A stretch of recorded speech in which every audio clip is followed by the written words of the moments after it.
Assalamualaikum warahmatullahi wabarakatuh. Selamat pagi. Pada pertemuan ketujuh ini, saya akan menjelaskan jenis metode analisis kualitatif dan kuantitatif serta perawatan yang ada dalam laboratorium. Di awal pertemuan kita sudah membahas ya bahwa garis besar kimia analis itu kaitannya adalah kita mempelajari dua jenis, yaitu kimia analis ke kualitatif dan kuantitatif, kemudian teknik pemisahannya. Tapi sebelum UTS, saya kasih materinya adalah materi terkait perhitungan konsep dasar larutan, kemudian MSDS, dan juga adalah larutan asam basa terkait perhitungan pH juga saya jelaskan. Karena sebagian besar proses analisis nantinya dilakukan dalam bentuk wujud larutan, walaupun tidak menutup kemungkinan dalam fase padatan dan gas. Itu ya. Oke, untuk penggolongan kimia analit, secara berdasarkan tujuannya itu dibagi dua, yaitu kualitatif dan kuantitatif. Kita ulangi lagi, kalau kualitatif hanya mengetahui jenis unsur atau komponennya, jadi hanya ada atau tidaknya saja, misalnya kandungan kalsium, kandungan emas dalam suatu sampel tertentu.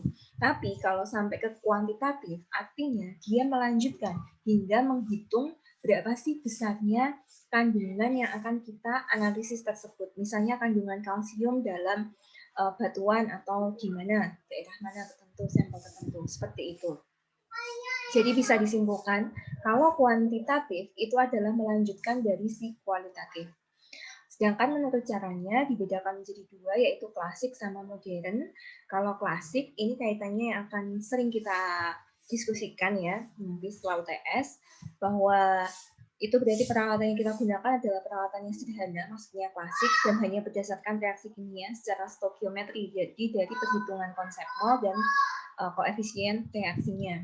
Misalnya adalah dalam perhitungan secara klasik dengan untuk perhitungan berat, dengan metodenya adalah gravimetri, atau perhitungan volume dengan metodenya adalah volumetri atau detrimetri. Sedangkan analisis yang kedua, untuk caranya itu adalah analisis instrumentasi atau yang modern, menggunakan instrumen berdasarkan sifat optik, elektromagnetik, dan termodinamika. Misalnya adalah analisis spektrofotometri.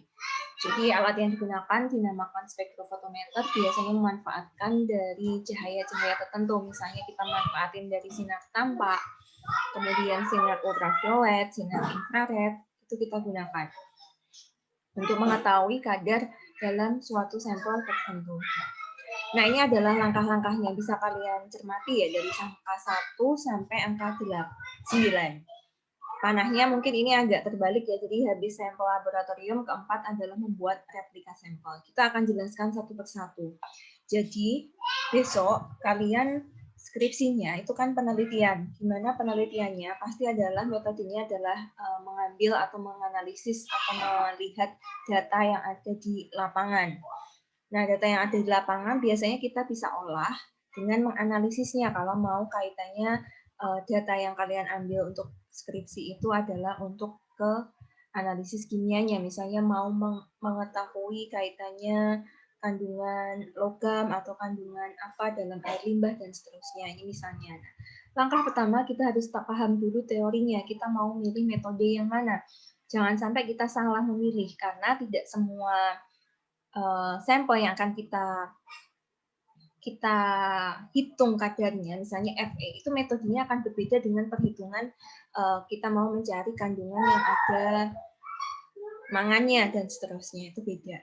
Nah, kalau Fe di sini atau besi itu menggunakan metodenya permanganometri. Kita akan jelaskan setelah UTS. Kemudian, kedua adalah sampel juga harus representatif. Artinya, saat menguji sampel, pilih sampel yang mewakili populasi secara keseluruhan.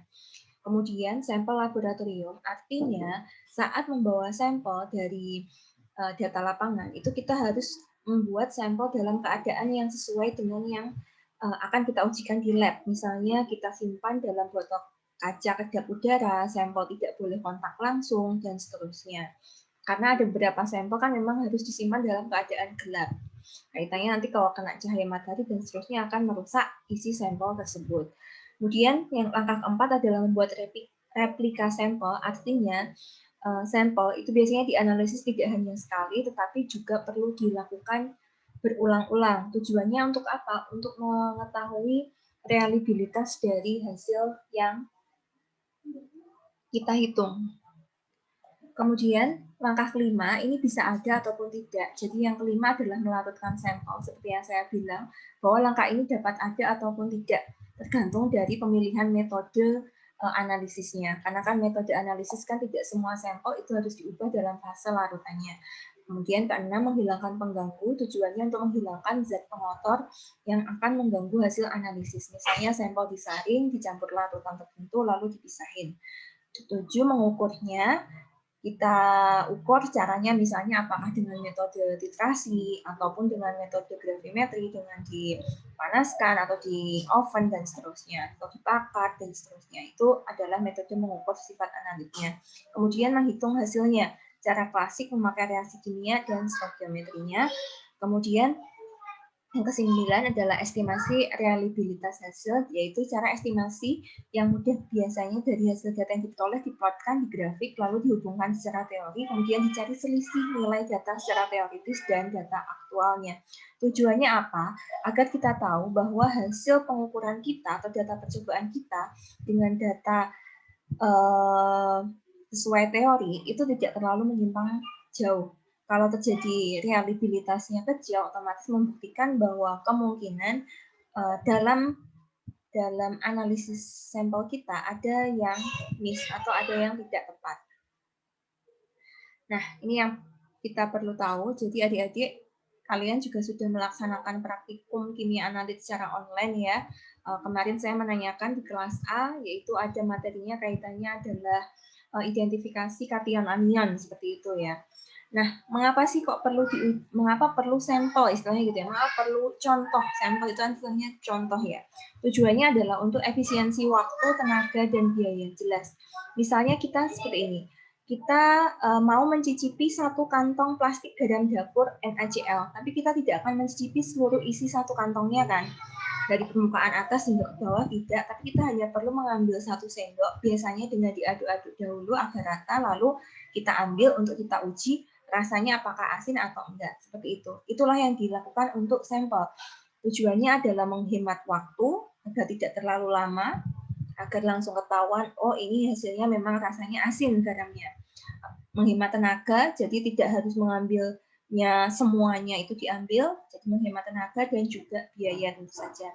Ide dasar dari pengambilan sampel dengan mengobservasi beberapa elemen, unsur atau anggota dari suatu populasi diharapkan mampu memberikan informasi yang berguna mengenai karakteristik populasi. Nah, ini adalah beberapa contoh proses pengambilan sampel yang mungkin dilakukan di geologi ya. Jadi bisa dilihat bahwa pengambilan sampel misalnya di sungai seperti ini, daerah tertentu, kita cek pengambilan sampel air sungainya itu tidak hanya di satu titik saja, misalnya di beberapa titik, dan kemudian waktu pengambilannya, kemudian kita juga amati suhu dan juga pH-nya dan seterusnya. Itu biasanya dalam sungai ataupun air limbah. Kemudian saat di daerah yang di tanah atau di batu-batuan seperti ini juga pengambilannya di beberapa titik. Jadi ini terminologi atau istilah-istilah dalam sampel, ada istilah sampling, yaitu proses pengambilan sebagian dari suatu substansi, matriks, material, atau produk untuk diuji. Tujuannya adalah untuk mendapatkan sampel yang representatif, artinya yang mewakili dari gambaran keseluruhan. Cuplikan atau sampel harus mengandung proporsi yang sama dari berbagai ukuran materi yang dianalisis. Jadi jangan sampai berbeda-beda. Misalnya ngambil sampel di sungai seperti itu ya. Sampelnya adalah ukurannya beda-beda. Misalnya ambilnya 10 misalnya 50 mili, ya ambilnya ya 50 mili semua, jangan diubah-ubah jadi yang 100 mili, yang 1 liter dan seterusnya. Jadi ukurannya pun juga harus sama. Ada metodenya, yaitu ada 2 jenis, yaitu metode secara acak atau random probability, atau tidak acak atau non-random atau non-probability. Yang harus diperhatikan saat dalam pengambilan sampel itu ada beberapa hal adik-adik. Yang pertama adalah prosedur pengambilannya. Jadi tidak asal ya, misalnya pakai alatnya itu tidak asal pakai tangan atau pakai apa dan seterusnya. Jadi ada prosedurnya masing-masing. Karena kalau salah bisa jadi kita malah ikut mempengaruhi kandungan tertentu di dalam sampel tersebut sudah tercemar istilahnya gitu, karena kita salah prosedurnya. Kemudian lokasi itu juga penting, jangan sampai lokasi yang kita pilih itu tidak mewakili kondisi populasi keseluruhan. Waktu itu juga penting, kemudian metodenya itu penting banget, label sampel. Nah, label sampel itu kaitannya kalau kita sudah mengambil sampel, kemudian kita kasih label. Tujuannya adalah agar kita tahu, oh ini tuh sampel diambil pada waktu kapan, di mana, dan isinya apa. Seperti itu kita kasih label. Kemudian tes awal itu jika diperlukan, tapi kadang juga tidak perlu sih sampel yang perlu dilakukan tes awal lagi, itu biasanya enggak juga. Kemudian ada pengawetan, jadi saat proses penyimpanannya mungkin sampel ada yang tidak langsung diuji atau tidak langsung dianalisis, jadi perlu disimpan dulu. Misalnya kita mau menghitung kadar BOD atau dan seterusnya, nah itu perlu kita simpan dulu berapa hari dan seterusnya. Lalu yang ke-8 adalah preparasi sampel. Preparasi sampel itu maksudnya ya kaitannya ke prosedurnya lagi sih. Kemudian ini adalah yang penting, harusnya ini di awal juga saya kasih, tapi saya memang sengaja ngasihnya di pertemuan terakhir agar kalian bisa mencari juga ya, di internet banyak video-videonya juga pengenalan peralatan laboratorium. Jadi seorang praktikan, kalau aslinya kalau kita kuliah offline itu kalian masuk di lab, kemudian pakai jas lab dan memakai peralatan APD sederhana paling enggak ya, pakai jas lab, pakai sarung tangan ataupun masker. Itu kalian harus tahu peralatannya dan cara penggunaannya secara baik dan benar. Di sini ada beberapa alat yang akan saya terangkan, mulai dari lampu spektus hingga ke pipet. Ini yang pertama, ini saya juga ambil dari buku panduan praktikum ya, kalian juga bisa baca.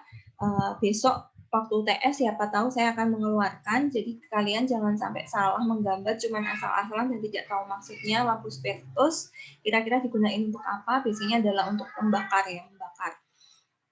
Jadi pembakaran yang sederhana kalau di lab tidak hanya pakai kompor, tapi biasanya pakai lampu spektus. Kalau spektus itu biasanya khusus untuk membakar yang digunakan pada alatnya adalah tabung reaksi. Gitu.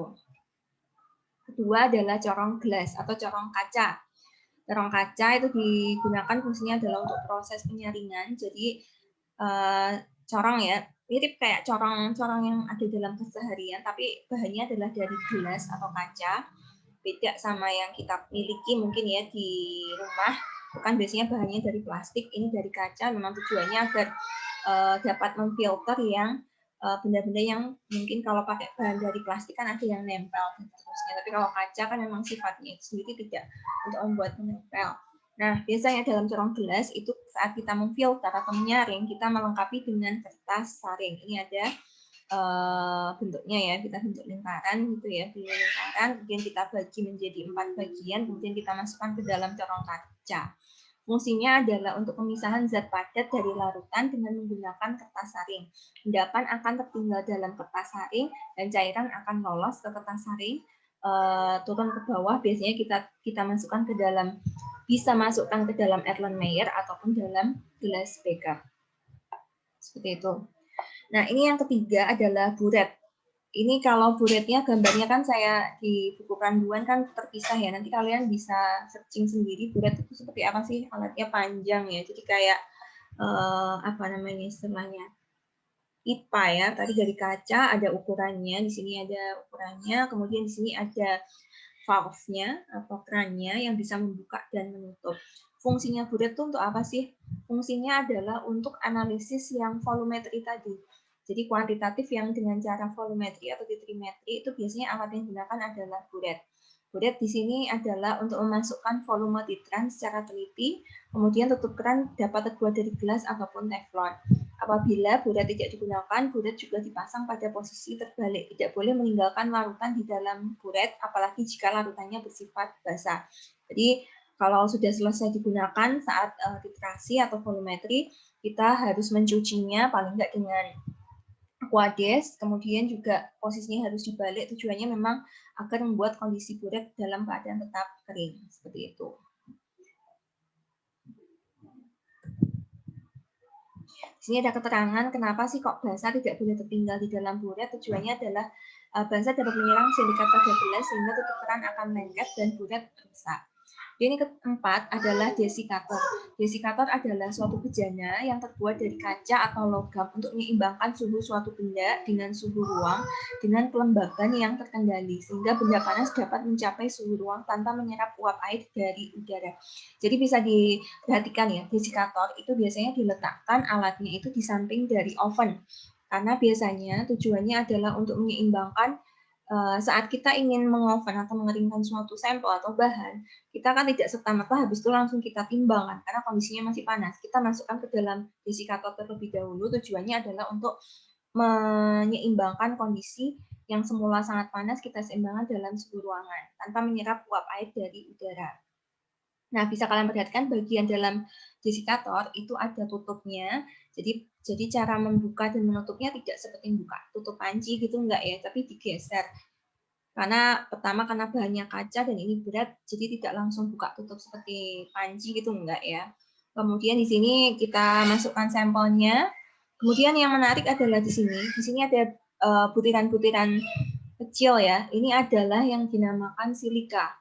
Tujuannya adalah untuk menjaga dari kelembaban ruangan. Jadi agar ruangannya tidak lembab itu dikasih dengan silika. Gitu. Dan desikator ini adalah kedap udara, sehingga makanya tadi bukanya tidak asal buka seperti panci biasa, tapi digeser. Seperti itu. Yang kelima adalah gelas piala atau gelas beker. Saya rasa tidak masalah. Tujuannya biasanya fungsi alat ini adalah untuk melarutkan padatan, memekatkan, menguapkan pelarut, dan memanaskan. Keenam ini gelas ukur. Gelas ukur digunakan saat kita ingin memasukkan suatu sampel dengan ukuran tertentu atau volume tertentu, kita masukkannya ke dalam gelas ukur. Kalau ukurannya yang sampel kita masukkannya itu adalah ukurannya besar ya. Jadi jangan sampai ini kan juga gelas beker kan juga ada ukuran, tapi ini jangan pakai saat mengukur volume suatu sampel itu pakainya gelas beker. Harus pakainya adalah yang gelas ukur. Kemudian ini yang menarik Erlenmeyer, ini bentuknya seperti ini ya, jadi ada kayak lehernya, kemudian di bagian bawahnya itu ada lekukannya yang agak gede gitu ya, di sini ada ukurannya. Erlenmeyer ini biasanya satu paket sama buret kalau mau melaksanakan analisis yang volumetri atau titriometri. Jadi Erlenmeyer ini walaupun terdapat tanda volume, alat ini fungsinya bukan sebagai untuk alat ukur. Erlenmeyer hanya berfungsi sebagai wadah untuk tempat titran pada proses titrasi atau volumetri tadi. Jadi dia biasanya dari atas ada buret, bagian bawahnya dikasih itu Erlenmeyer. Kemudian yang ke-8 ada pipet. Nah ini pipet itu ada 3 jenis adik-adik. Ada pipet volume. Pipet volume itu dinamakan juga pipet gondok. Ini adalah yang A. Jadi bisa kalian lihat ya, pipet volume itu di bagian tengah-tengahnya itu ada seperti cembungnya seperti itu. Ada gondoknya istilahnya, ada botolnya seperti ini. Nah, ini pipet volume biasanya hanya mengambil untuk satu ukuran saja dan tepat gitu. Dan biasanya pipet volume, apa bedanya pipet volume sama pipet ukur kan sama-sama mengambil volume ya. Kalau pipet volume itu biasanya yang diambil adalah volume dalam ukuran yang besar. Tapi kalau pipet ukur itu biasanya ukurannya lebih teliti lagi ketelitiannya dibandingkan pipet volume dan tidak sebesar dari si pipet volume. Misalnya kalau pipet volume tuh ada pipet volume 50 ml, 25, tapi kalau pipet ukur itu ketelitiannya hingga 0,1 bisa kita mau ngambil dan seterusnya 0,1 mili. Kemudian di sini ada pipet tetes. Nah, yang menarik kalau pipet tetes dia tidak untuk mengambil ukuran ya, tidak memerlukan ukuran volume, jadi tidak ada garis-garisnya. Yang penting adalah setiap mengambil regen, pipet harus dalam keadaan bersih. Biasanya fungsinya hanya untuk mengambil regen tertentu. Misalnya adalah saat kita mau meneteskan indikator asam basa, pH gitu ya. Misalnya penoftalin gitu kan. Kita ambil beberapa tetes, kita masukkan ke dalam Erlenmeyer. Jadi tidak memerlukan ukuran tertentu. Yang ke-9 adalah batang pengaduk. Jadi batang pengaduk ini dari kaca ya. Jadi kalau kalian ngaduk-ngaduk dalam gelas beker, jangan sampai kalian pakai ini adalah sendok. Karena bahan sendok itu kan bisa jadi dari plastik atau pakai yang besi dan lain sebagainya atau bahan yang lainnya, aluminium dan seterusnya. kita pakainya bahan itu yang untuk analisis klasik, rata-rata peralatannya memakai kaca, jadi memang perlu kehati-hatian. Ini botol cuci atau botol semprot, biasanya isinya adalah aquadis, tujuannya adalah untuk memudahkan semua peralatan saat selesai dilakukan praktikum, kita bersihkan. Kemudian yang 11 ini adalah tabung reaksi. Nah, ini tadi ya yang saya jelaskan ke kalian. Jadi tadi tabung reaksi itu terbuat dari gelas yang dapat dipanaskan dipakai untuk mereaksikan zat-zat kimia dalam jumlah sedikit. Saya yakin saat kalian identifikasi kation anion itu pasti membutuhkan alat tabung reaksi saat mencampurkan misalnya A ditambah B, kita masukkan ke tabung reaksi, kita amati perubahan warnanya, kita amati suhunya atau timbul uap dan seterusnya, kita masukkan ke dalam tabung reaksi. Biasanya tabung reaksi ini ada raknya ya, raknya kita masukkan ke dalamnya. Kemudian tabung reaksi ini juga biasanya jadi satu untuk yang tadi tabung spiritus tadi ya. Spiritus biasanya saat kita mau menguji sampel dengan dipanasin, di atasnya kita masukkan tabung reaksi untuk membakarnya. Ini penjepit tabung, jadi kalau saya bisa gambarin di sini ya, misalnya tadi ada pembakar spiritus, kemudian ada tabung reaksi yang sudah dijepit dalam penjepit tabung, kita panaskan. Biasanya prosesnya seperti itu. Ini ada gelas arloji. Kalau gelas arloji itu warnanya adalah bening, dia agak seperti piring lah gelas arloji. Gunanya adalah untuk menimbang zat yang berbentuk kristal. Ingat, bahannya adalah bahan yang padatan, tidak bahan yang larutan dan seterusnya. Pakainya bukan gelas arloji. Kemudian cukup sih untuk yang perawatannya. Nanti saya akan kasih video kaitannya pendahuluan yang perawatan laboratorium seperti apa, kemudian kita balik ke analisis kualitatif dan kuantitatif. Kalau kualitatif, di sini ada beberapa hal yang perlu kalian cermati. Kualitatif itu contoh-contohnya adalah analisis organoleptis, biasanya dilakukan oleh indera manusia, misalnya ada rasa, bau, kekasaran, didikan, petunjuk, pendahuluan.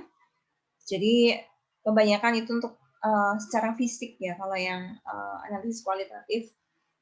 Kemudian kelarutan dalam pelarut organik maupun pelarut anorganik. Masih tahu ya bedanya senyawa organik sama anorganik. Kalau organik dia biasanya terdapat unsur karbon, hidrogen, dan oksigen. Tapi kalau yang anorganik di luar itu. Makanya ada senyawa asam basa, dia termasuk pelarut anorganik.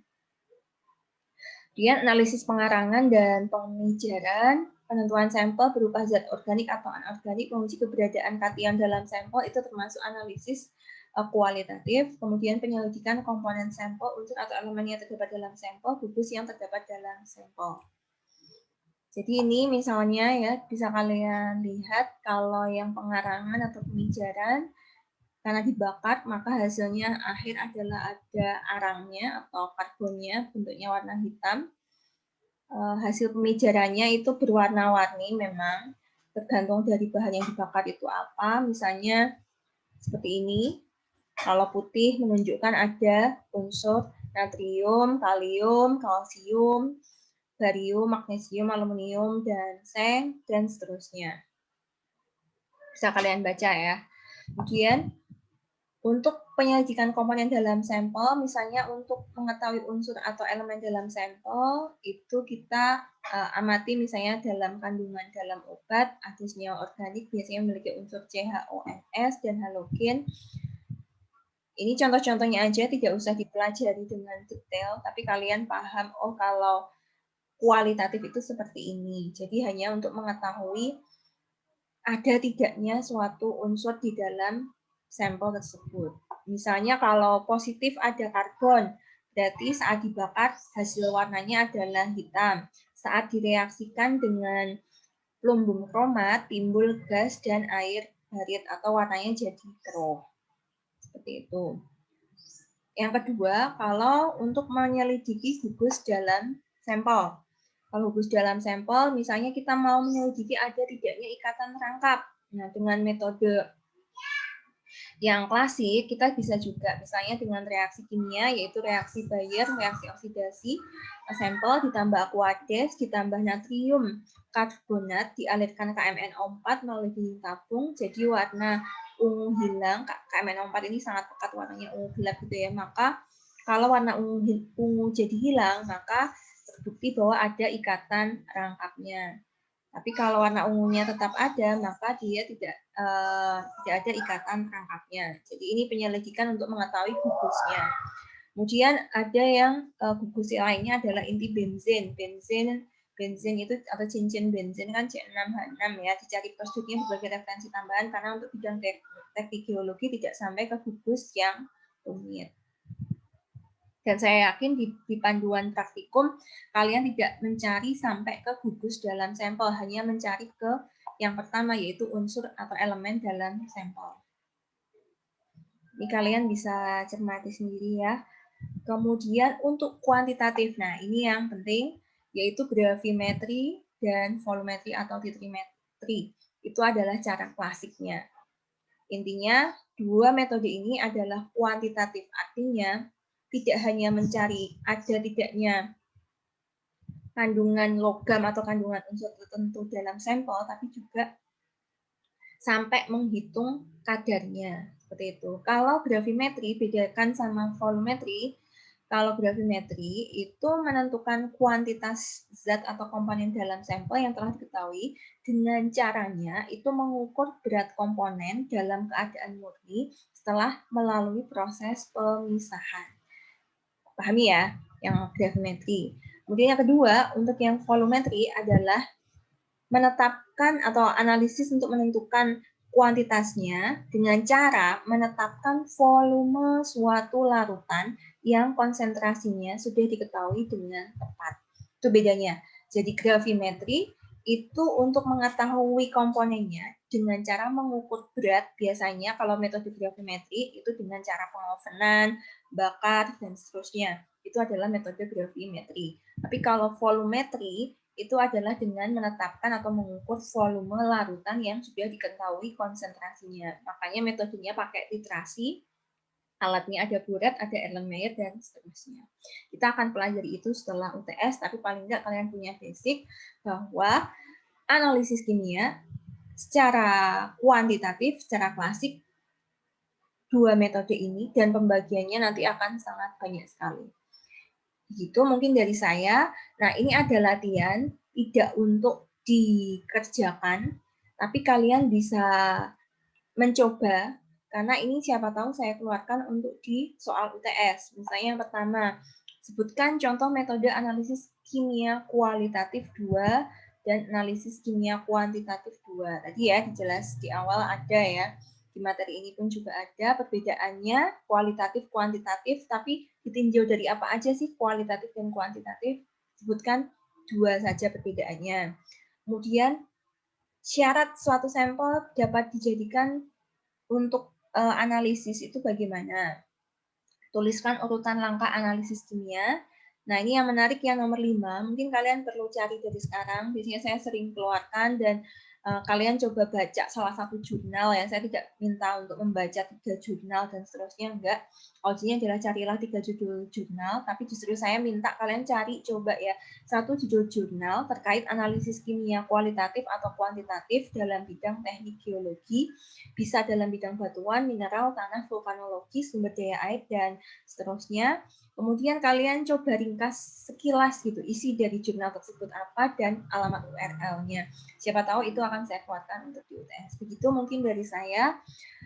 Untuk kisi-kisi di UTS, saya rasa intinya adalah soal terkait konsep dasar larutan, kemudian pH ataupun larutan asam basa, dan ini peralatan laboratorium, cara gambarnya mungkin akan saya keluarkan, dan analisis kualitatif kuantitatif. Itu dari saya, terima kasih. Assalamualaikum warahmatullahi wabarakatuh.